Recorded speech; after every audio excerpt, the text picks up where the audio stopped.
I never believed in horror until it crawled into my life. It didn't come from ghosts or demons. It wore perfume. It smiled at me in the hallways. It had my name saved with a heart in its phone. Her name, at least the one I'll give her here, was, Grace. When I say her name out loud, it still tastes bitter. Like copper. Like blood.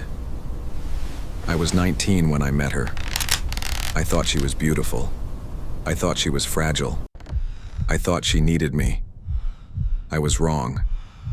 She needed control. At first, it felt like love, the kind you see in movies, the kind you're lucky to find. She'd wait for me after work, hug me until I couldn't breathe, write me letters I didn't deserve. But obsession doesn't look ugly at the beginning. It looks like attention. It looks like passion. It looks like love. And then it rots. She wanted my passwords, my phone, my friends, my time. If I didn't reply in 5 minutes, my phone would buzz until it burned my skin. If I didn't answer a call, she'd show up in person. The first red flag. She once stood in my driveway for 4 hours in the rain, staring at my bedroom window. When I asked, "Why?" she smiled and said, "I just wanted you to know I'm always here." I thought it was sweet. Now I know it was a warning. I broke up with her after 6 months. It wasn't easy. She cried, then she screamed, then she laughed, and when she left, she whispered, "You think it's over, but I'm not done." I should have listened. For weeks, I saw her car parked down the street. For weeks, I got calls from unknown numbers that hung up the moment I answered.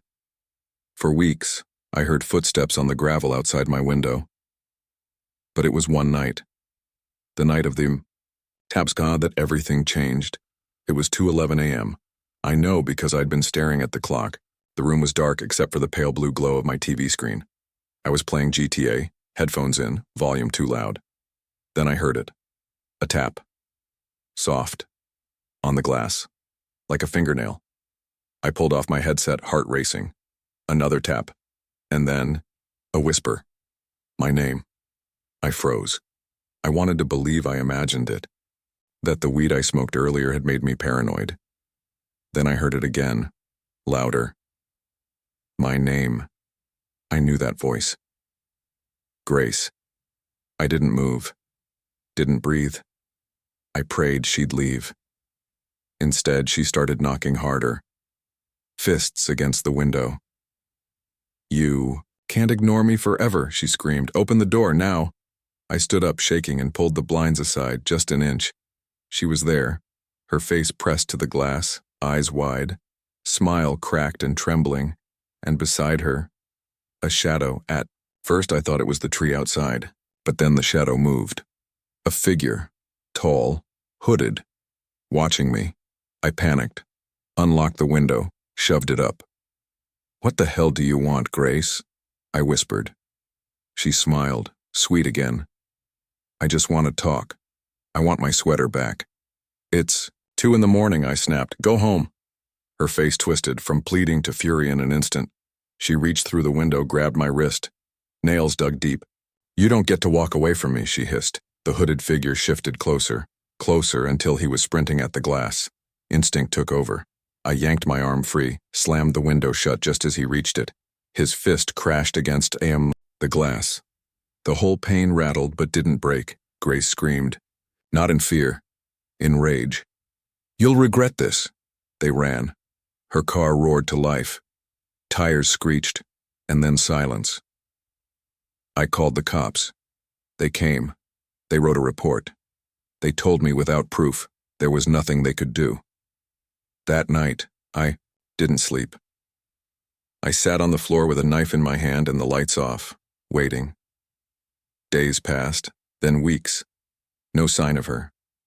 I tried to move on, tried to forget, until the notes started. The first one was slipped under my windshield wiper. "You always leave your bedroom light on. It makes you look lonely." The second was in my mailbox. "You shouldn't play games so late. You never hear me walk by." The third was taped to my window. "Your skin looked so soft when I touched it. I still feel it under my nails." I started sleeping at friends' places, but she always found me. Once at 3 a.m., I got a text from an unknown number. "Nice blue sheets. Who's your new roommate?" I looked around the dark, unfamiliar room. My friend was asleep beside me. But outside the window, I swear I saw the shadow again. Watching, I told my parents. They said, "Move back home." So I did. For a while, it was quiet. Then one morning, I woke up and went to the kitchen. On the counter beside the coffee pot was a Polaroid photo. It was me, asleep in bed, the blinds open, my mouth slightly parted. On the back, written in red ink, "I like you better when you don't talk." That night I nailed the windows shut. I locked every door. I slept with my knife again. I thought I was safe until 4:03 a.m. I woke to the sound of breathing. Not mine, not from the hallway, from inside my room. Slow, steady, coming from the closet. I grabbed the knife. My hand shook so hard I could barely hold it. I whispered, "Grace?" The breathing stopped. Silence. Utter silence. Then, from the darkness inside the closet, a voice, not Grace, deeper, male. He said your skin was soft. He was right, I screamed, kicked open the door. The closet was empty, but on the floor, another Polaroid. This time it wasn't just me. It was me asleep in bed. And in the corner of the frame, barely visible, Grace, standing in the shadows, smiling. I left that house the next morning. I never went back. I changed numbers, jobs, cities. But sometimes, when the night is quiet enough, I hear it again, a soft, gentle tap on the glass, twist ending. You probably want me to say she's gone, that I escaped, that I'm safe. But the truth is, I still talk to her. Every night she whispers through the window, tells me secrets, tells me she'll never leave. And the worst part? Sometimes I whisper back, "They say you never really know someone until you live with them." I wish I had believed that sooner. Her name was Leah. We met in college. She was quiet, almost shy. The kind of girl who wrote poetry in the margins of her notebooks and doodled stars on napkins. I thought she was harmless, sweet, safe. But silence can hide sharp things. And Leah's silence was a blade. We started dating my sophomore year. She moved in with me 6 months later. Too fast, I know. But I was 20, and loneliness is louder at that age. At first, it was perfect. She cooked for me, did my laundry, taped love notes on the fridge. But then, she started writing other notes. The first one was under my pillow. "I heard you talking in your sleep." Who was she? The second one was taped to the bathroom mirror. "I don't like when you lock the door. What are you hiding?" The third was slipped into my textbook. "If you ever leave me, I'll make sure you never sleep again." I laughed them off, said she was joking. But the way she stared at me, unblinking, hungry, I knew she wasn't. It got worse after I tried to end things.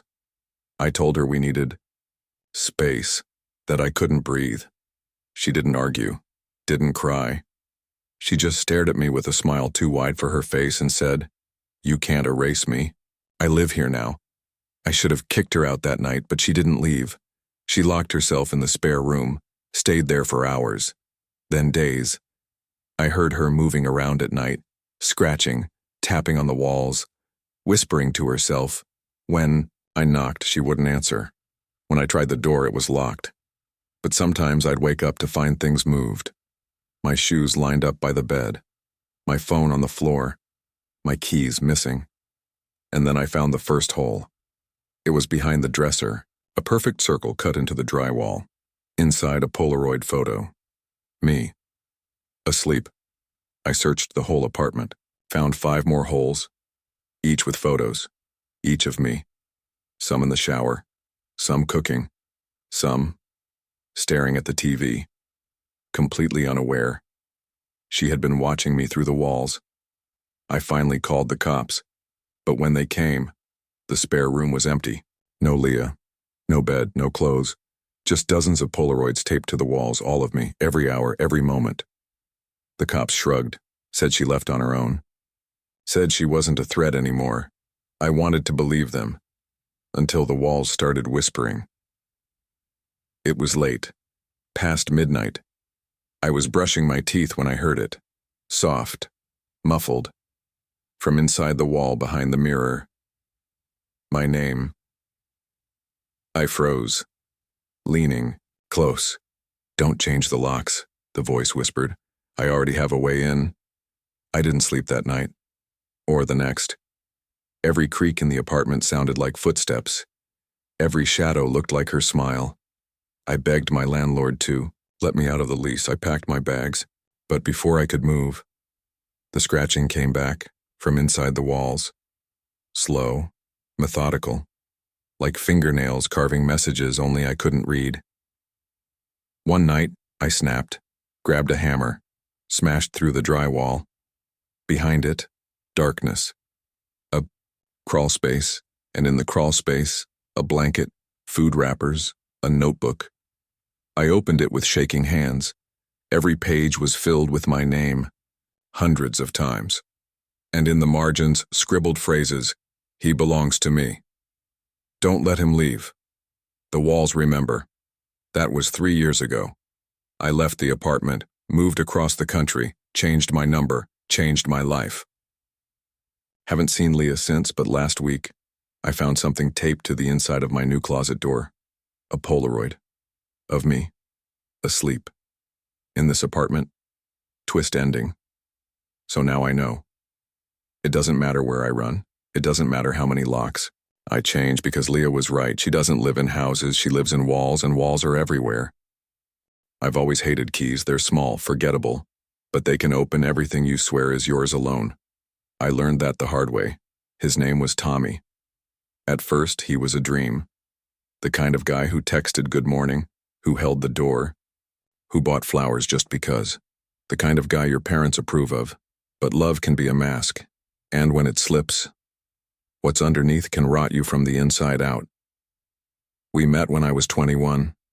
I thought he was protective, but it was jealousy. I thought he cared, but it was control. He'd get angry if I didn't text back fast enough. He'd just happen to be outside my job when my shift ended. He'd show up at the same bars, even when I hadn't told him where I was going. Once, I laughed it off. I said, "You're like my shadow." He smiled, didn't deny it. Just said, "That's what love is. But love doesn't breathe down your neck. Love doesn't follow you home." The final straw was the tracker. He told me, dead serious, "If we install one on your phone, I'll never have to worry. I'll always know you're safe." I said no. He begged. Then he shouted. Then he cried. I ended it the next day. He didn't take it well.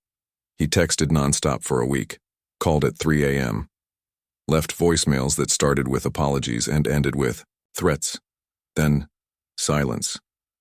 It should have been relief, but silence feels heavier than noise, like the air before a storm. I blocked his number, blocked his socials, blocked every crack he could crawl through. But he found a way anyway. It started with texts from random numbers. "Are you alone? Nice dress today. That coffee shop isn't good for you. Too much sugar." I wanted to believe it was spam, but then one text came with a picture. Me, crossing the street, taken from behind. I looked around, heart racing, people everywhere, but no one looking at me. I ran home. That night, I double-locked my door, shoved a chair under the handle, closed every curtain. Still, I couldn't sleep because the house wasn't quiet. The house was breathing, creaks in the hallway, the faint click of a door hinge, the closet shifting. I told myself it was nothing. The mind plays tricks when you're scared. But then, one morning, I woke up and found the kitchen light on. I never leave the kitchen light on, and on the counter, an empty glass, wet, fresh. I hadn't used it. I started sleeping with a knife under my pillow. Started checking every lock, every window, every corner before bed. My friend said I was paranoid. I wanted to believe them.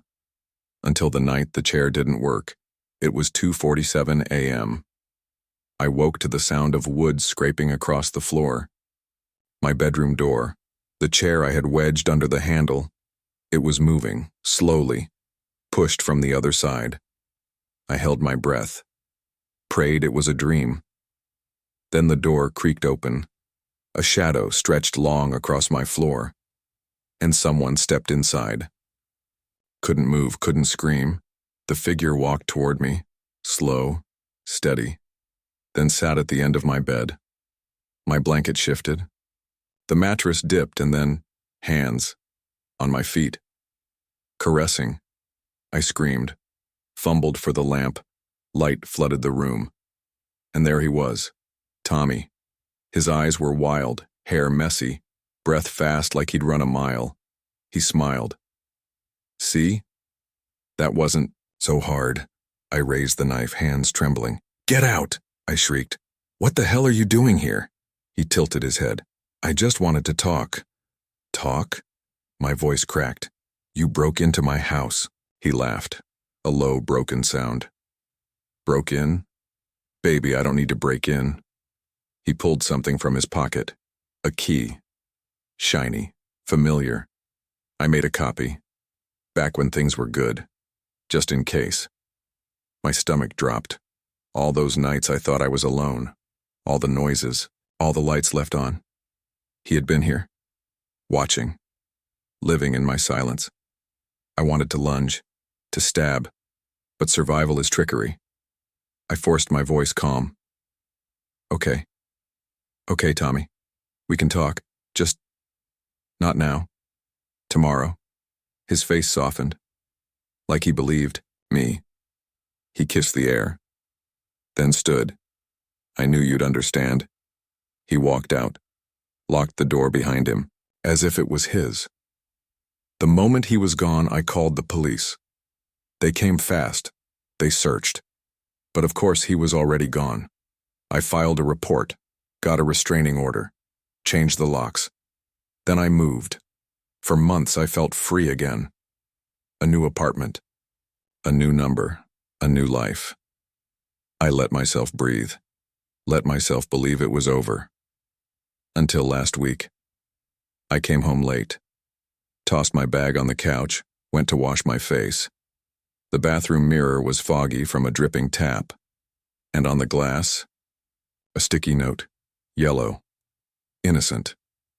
But the handwriting, I knew it instantly. It said, "This one's better, more light. I can see you perfectly now." And the worst part? My landlord swore only I had the keys. Twist ending, so I don't hate keys anymore. I fear them because the truth is, I don't know how many copies he made. I don't know how many doors he can open. Maybe yours. Maybe mine. Maybe tonight.